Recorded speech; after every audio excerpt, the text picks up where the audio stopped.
बिहार आज 111 साल का हो गया है। पटना समेत तमाम जिलों में इसकी खुशबू बिखर रही है।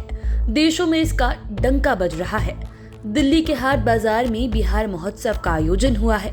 पटना के गांधी मैदान में सरकार की ओर से कार्यक्रम आयोजित किए गए हैं। लोगों में इसीलिए भी उत्साह ज्यादा है कि कोरोना की वजह से कई वर्षों से कार्यक्रम का आयोजन ठीक तरीके से नहीं हो रहा था, लेकिन 2023 में आम आवाम से लेकर सरकार तक उत्साहित है। ऐसे में आज हम आपको बिहार की माटी थाती से रूबरू कराएंगे। 5 बातों में ये सब कुछ बताएंगे।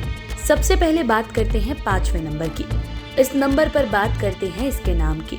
दरअसल लोगों के मन में ये सवाल कौंधता है कि इसका नाम कैसे पड़ा, इसके नाम के क्या मायने हैं। ये तो आप जानते ही हैं कि हर साल 22 मार्च को बिहार दिवस मनाया जाता है। जहां तक नाम की बात है तो आपको बता दें कि बिहार शब्द संस्कृत और पाली शब्द विहार नामक मठ से बना है। दरअसल बिहार बौद्ध संस्कृति का जन्म स्थान है। इस वजह से इस राज्य का नाम पहले बिहार था। बिहार का मतलब भ्रमण करना और घूमना फिरना होता है। बाद में बोलचाल में इसका नाम बिहार पड़ गया। अब तो इसके अंग्रेजी स्पेलिंग के भी मतलब निकाले जाने लगे हैं, उसके मीनिंग्स बताए जा रहे हैं। दरअसल बिहार के अंग्रेजी नाम में BIHAR है और इसे काफी शानदार ढंग से बताया गया है।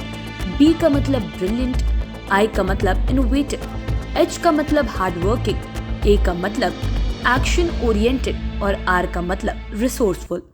2015 के कार्यक्रम में बिहार के इस शाब्दिक अर्थ को प्रधानमंत्री नरेंद्र मोदी ने खुले मंच से बताया था। अब बात करते हैं 4थे नंबर की। आज हम अपने देश भारत को विश्व का सबसे बड़ा लोकतांत्रिक देश होने पर गर्व करते हैं। इसे लेकर अपने देश की दुहाई देते हैं। लेकिन ये जानकर आप और अधिक गौरवान्वित हो जाएंगे कि देश को पहला लोकतंत्र बिहार ने ही दिया था। पहला गणतंत्र बिहार के वैशाली ने दिया था। दरअसल बिहार का इतिहास काफी समृद्ध रहा है। इतिहास के पन्नों को पलटते हैं तो ये पाते हैं कि ईसा से लगभग 6ठी सदी पहले वैशाली में ही दुनिया का पहला गणतंत्र बना था। ये वैशाली गणराज्य के नाम से जाना जाता था। दिल्ली के संसद भवन में आज जो आप लोकसभा के रूप में अपर हाउस और राज्यसभा के रूप में लोअर हाउस सिस्टम को देख रहे हैं, ऐसा ही सब कुछ उस समय बिहार के वैशाली गणराज्य में था। तब के प्रतिनिधि आज की सरकार की तरह जनता के लिए नीतियां बनाते थे। वैशाली में गणराज्य की स्थापना लिच्छवी शासन में हुई थी। इतना ही नहीं, आजाद भारत को पहला राष्ट्रपति भी बिहार ने दिया है। जीरादेई के डॉक्टर राजेंद्र प्रसाद बने थे बिहार के पहले राष्ट्रपति। और तो और पूरी दुनिया को जीरो देने वाले महान खगोल शास्त्री आर्यभट्ट भी बिहार के थे। अब बात करते हैं 3रे नंबर की। बिहार का अध्यात्म से भी गहरा लगाव रहा है। यहाँ का कण कण पावन है। दरअसल बिहार में केवल सम्राट चंद्रगुप्त, सम्राट अशोक, राजनीतिज्ञ चाणक्य ही नहीं बल्कि शांति के संदेश देने वाले कई भगवान भी हुए हैं। पूरी दुनिया में शांति का संदेश देने वाले भगवान बुद्ध, भगवान महावीर का जन्म बिहार में ही हुआ था। भगवान बुद्ध ने बौद्ध धर्म और भगवान महावीर ने जैन धर्म की शुरुआत की थी। दोनों धर्मों का विस्तार विदेशों तक हुआ था। खासकर बौद्ध धर्म तो बिहार से बाहर निकलकर भारत के कोने कोने में पहुंच गया। चीन, जापान, श्रीलंका, म्यांमार, तिब्बत आदि देशों में आज भी आपको बौद्ध धर्म के अनुयायी मिल जाएंगे। माँ सीता का जन्म भी बिहार की धरती में हुआ था। इतना ही नहीं, माँ सीता का भगवान राम से पहली बार मिलन भी इसी धरती पर हुआ था। और तो और लव-कुश का जन्म भी बिहार में ही हुआ है। इन सब के अलावा सिखों के 10वें गुरु यानी गुरु गोविंद सिंह जी का जन्म भी इस धरती पर हुआ। पटना साहिब स्थित हरमंदिर तख्त में दशमेश गुरु का जन्मोत्सव हर साल मनाया जाता है। अब बात करते हैं 2रे नंबर की। बिहार में भले ही आज शिक्षा में गिरावट आ गई हो, लेकिन इसका पौराणिक काल शिक्षा के मामले में काफी समृद्ध रहा है। एक समय था जब नालंदा विश्वविद्यालय का नाम बड़े गर्व से लिया जाता था। अब ये धरोहर का रूप ले चुका है।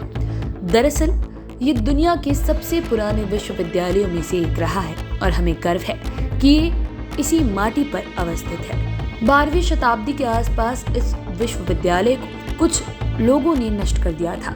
इसे तोड़फोड़ कर बुरी तरीके से क्षतिग्रस्त कर दिया गया था। यहाँ की किताबों को लेकर वो भाग गए थे। ये स्थान पूरी तरह खंडर में तब्दील हो गया था। लेकिन 2016 में बिहार सरकार ने इसकी सुधरी स्थान को यूनेस्को वर्ल्ड हेरिटेज में शामिल किया गया। अब इस विश्वविद्यालय की इमारतें नई हो गई हैं। इसकी भव्य इमारतों को देख लोग भाव विह्वल हो जाते हैं। नालंदा विश्वविद्यालय की मनमोहक तस्वीरों को देखकर अब तो हर बिहारी को गर्व की अनुभूति होने लगी है। अब बात करते हैं पहले नंबर की।